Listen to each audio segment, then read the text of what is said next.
Yo, what's going on, guys? Jay here, and today we are going to be reviewing United Palace by Lord Sko. Lord Sko is a young and up-and-coming rapper from New York, been in the underground for a little year or two. At least I found out about him last year when his album Museum dropped. So ever since hearing that record, I've been a fan of Sko, waiting for his next album, because I'll be honest, guys, Museum is a fucking great album, low-key one of the best to come out last year. And it's obvious based off that album and also what he did on United Palace that the future is bright for Lord Sko. He is a lyrical killer. He is a flow monster. He is great on the track all the time. And of course, the cover art by Lord Sko is paying homage to the legendary album by the late Big L, Lifestyles of the Poor and Dangerous, which is always cool to see. But yeah, kicking it off, we got the intro head crack. And here we get this very bubbly vocal sample that sounds almost like a barbershop quartet type of thing going on that is looped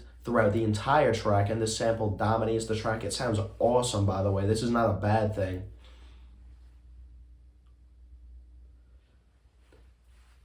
And Sko slides effortlessly over this, dropping first-class bars that match the elegance of this instrumental. We also get some strings and other instruments in the background that progress throughout the beat that just help build up that luxurious atmosphere of this song. Now we get the following, Cushion OJ. This track has a dingy underground type of instrumental with some stale piano keys. On this track, Sko is just flexing his rapping muscles, his lyrical muscles here, like he does throughout this entire album. This whole record, just like Museum, is just a bunch of lyrical exercise here. We're just getting bars on bars. We're getting amazing rapping performances throughout. Bars from Lord Sko here like, y'all strung out over heroin needles, got you motherfuckers rib cages looking narrow and feeble. On this track as well, and throughout the whole album, more or less, we're getting a lot of that very lavish, very eccentric, underground type of rap talk with very out there flexes and punchlines, as well as poignant pop culture references. Yellow Tape was one of the songs that released as a single here. It's got a grainy instrumental with a great drum pattern, as well as a very catchy synthesizer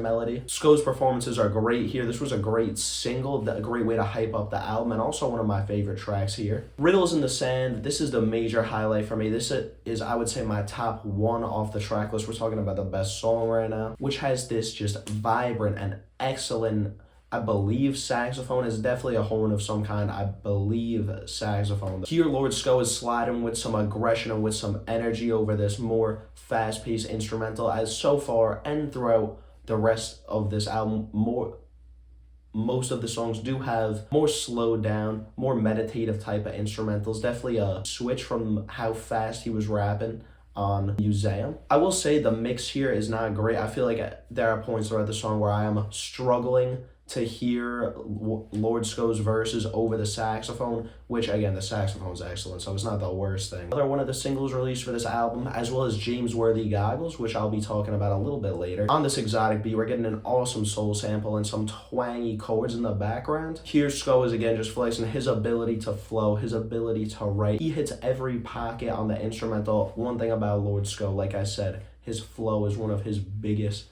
strengths. You will never see him rapping a whack verse, and he has a great way of fitting words with a lot of syllables or a bunch of big words into a line without it ever getting clunky, and he does that a lot here with a bar like Kurt Vonnegut cardigan on my arm like doing business with an old friend. Moving on to the second best track on the album, in my opinion, we are now talking about Mescaline Leaves, which features Mayhem Lauren, one of the most underrated rappers in the underground scene. I get so excited anytime I see this guy featured on an Action Bronson song, as well as a production from none other than Statik Selektah. And yeah, the instrumental here, best on the album, is this soulful and luxurious boom bap instrumental. And yeah, Mescaline Leaves is a great fucking track. It is the one here that I would say is the most reminiscent of Museum. It brings that heavy boom bap vibe. It'll help when you get someone like Statik Selektah on there. James Worthy Goggles is a well-paced track with, I believe, a flute melody that is just entrancing. And yeah, this super smooth track also stands as another highlight. I will say this track being in at a runtime under 2 minutes. We see more short form songs here, a lot of songs on the shorter side. I will say with a track like James Worthy Goggles, that is to his detriment. I would have loved to hear another like minute and a half, 2 minutes of Lord Sko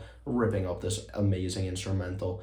But hey, that's how it is sometimes. Moving on to a track like 500, this is a very interesting song to talk about. It's a different change of direction for the album, as we see Lord Sko absolutely murdering this very simplistic, just very textbook drill beat.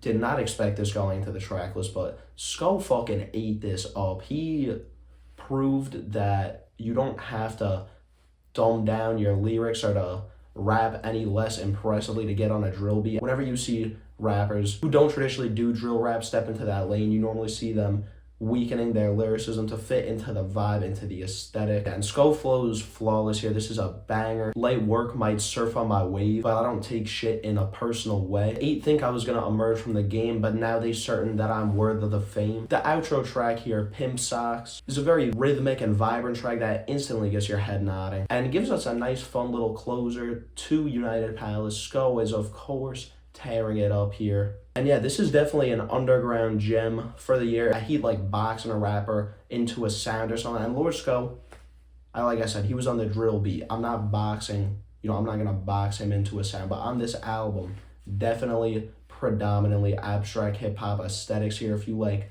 Westside Gunn or if you like Action Bronson, definitely check this out. Those are rappers that come to mind when I'm thinking of this sound. And though for me personally, this album does lack some memorability for me, it does lack some replay value, I'm not taking as many songs out of it as I did with Museum. But that is not because of necessarily lessening of the quality of the album. That's just me personally. I prefer boom bap rap to abstract hip hop as much as I love like Westside Gunn and Action Bronson. Yeah, this is like a 40-minute listen. It's 15 tracks, so Sko did not waste a second here. Like I said, this is pretty blatantly a bar fest. This is for the lyrical hip-hop fans. But yeah, anyways, talking about United Palace overall, I love seeing Lord Sko step into this space, into this soundscape that is crafted from people like Westside Gunn and Rock Marciano, who put on for this sound, put on for this style. Lord Sko is giving us a lot of stream of conscious rap verses here, which I personally love. I think it creates a lot of interesting lyrics and situation and bars. I mean, it's not much else there really is to say. Lord Sko, I feel like I'm beating a dead fucking horse at this point, but Lord Sko is like one of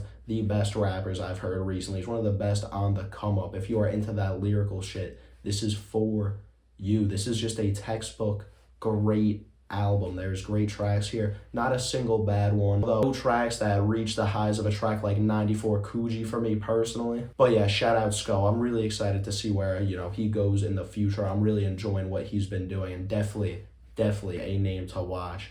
United Palace, I'm feeling a 7.7 out of 10. If you guys listen to this, definitely let me know your thoughts in the comments. I would love to hear what you think. Let me know your favorite track, of course, too. This was one of my more anticipated releases from this year, at least in the underground, and Sko definitely came through for it. I'm loving the album. But yeah, with that being said, make sure to like, subscribe, comment, all that. I appreciate you guys tuning in. I hope y'all are enjoying the content, but I will see you guys in the next one. Peace.